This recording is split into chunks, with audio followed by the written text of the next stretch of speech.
ఈ వాక్యాన్ని వీక్షిస్తున్న సహోదరి సహోదరులందరికీ క్రీస్తు పేరట వందనములు.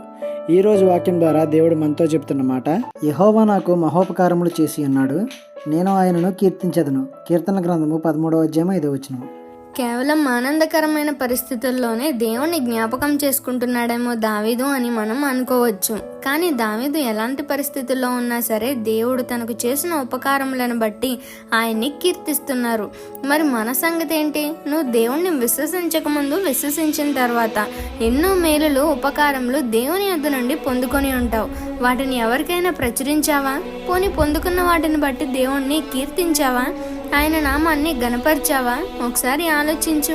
కేవలం సంతోషంగా ఉన్నప్పుడే కాదు, ప్రతికూల పరిస్థితుల్లో కూడా నీకు మంచి స్థితిని ఇచ్చిన దేవుణ్ణి, గతంలో నీకు చేసిన ఉపకారములను బట్టి, నీ ఎడల, నీ కుటుంబం ఎడల ఆయన చూపిన కృపను బట్టి దేవుణ్ణి కీర్తించడం నేర్చుకోవాలి.